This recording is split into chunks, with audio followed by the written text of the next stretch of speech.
नमस्ते सबैलाई। आजको यस भिडियोमा तपाईहरुलाई स्वागत छ। आज हामीले एकदमै महत्त्वपूर्ण टपिक विश्वको भूगोलसँग सम्बन्धित केही प्रश्नहरू लिएर उपस्थित भएका छौं। यो प्रश्नहरू तपाईहरु राम्ररी पढ्नुभयो भने तपाईहरु लोक सेवा सजिलै पास गर्न सक्नुहुन्छ। कृपया यो भिडियोलाई नस्किप गरी हेरिदिनु होला लास्टसम्म, अनि लास्टमा हेर्नु भने तपाईलाई एकदमै सजिलो हुन्छ। ल अब हामीले बढी समय नलिएर के गरौँ भनेको स्टार्ट गरौँ।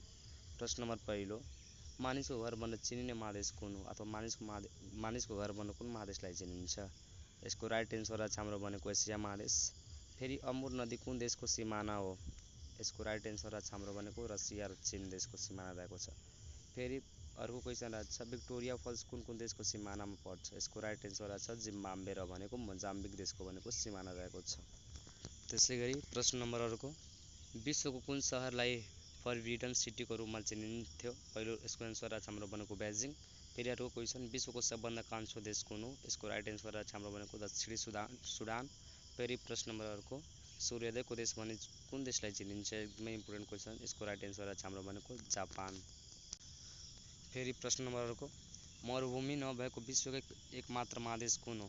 भनेको युरोप। फेरि नाइल नदीको वरदान भन्नाले कुन देशलाई जनाउँछ? यसको राइट एन्सर छ इजिप्ट। विश्वको तेस्रो ठुलो महासागर कुन हो? यसको राइट एन्सर हाम्रो कुन रहेछ भनेको हिन्द महासागर रहेको छ। एकदमै इम्पोर्टेन्ट क्वेशन। जीएमटी को पूरा रूप के हो? ग्रीनविच मीन टाइम। फेरि विश्वकै सबैभन्दा ठुलो भूपरिवेष्टित मुलुक कुन हो? यसको राइट एन्सर छ हाम्रो काजाख्स्तान। फेरि 4.5 कुन देशको राष्ट्रिय खेल हो? यसको राइट एन्सर छ स्पेन देशको राष्ट्रिय खेल। दक्षिण गोलार्धमा 21 जुन पछि कुन ऋतु सुरु हुन्छ? यसको राइट एन्सर छ शिशिर र जाडो ऋतु। वायु हावा मौसमी परिवर्तन के को खास विशेषता हो? यसको राइट एन्सर छ मनसुनी जलवायु। ग्रीनविच कति डिग्री देशान्तरमा पर्छ? यसको राइट एन्सर छ भनेको 0 डिग्री देशान्तरमा पर्ने गर्छ। एकदमै ध्यान दिएर तपाईहरु हेर्नु होला लास्टसम्म। फेरि प्रश्न नम्बर अर्को, बर्मुडा ट्रिकोड कहाँ पर्छ? यसको राइट एन्सर छ आन्ध्र महासागरमा।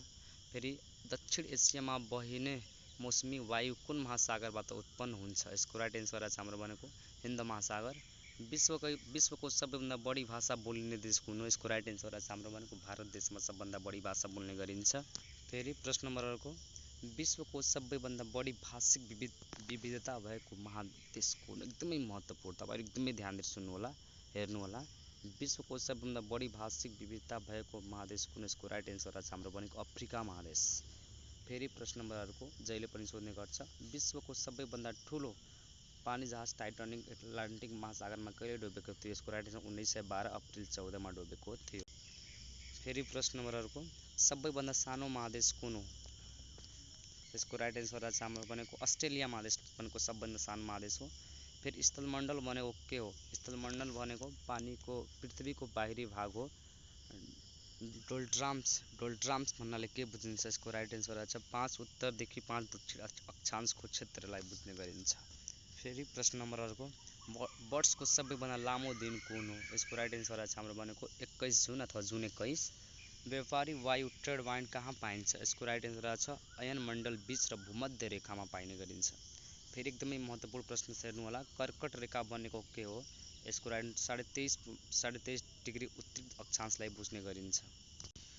फेरि एकदमै महत्त्वपूर्ण प्रश्न लिएर फेरि आछु, एकदमै हेर्नु राम्रोसँग।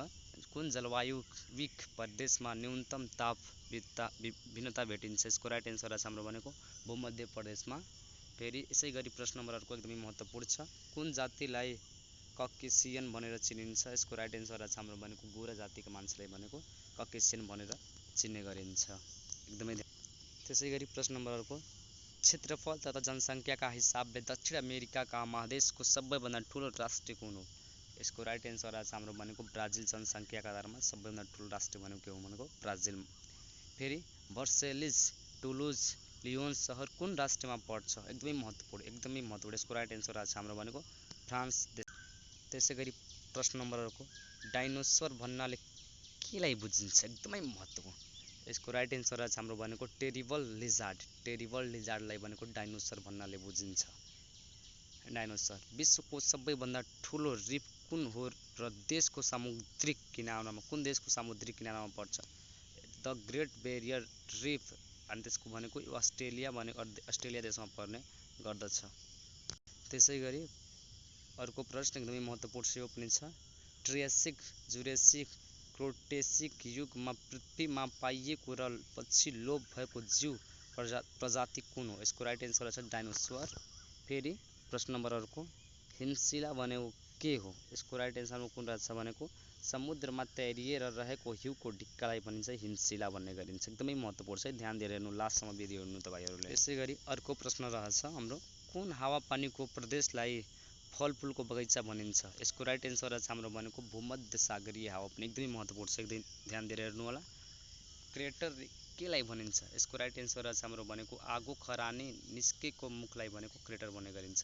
प्रश्न नम्बर अर्को, सबैभन्दा ठुलो महासागर कुन हो भनेको प्रशान्त महासागर हो।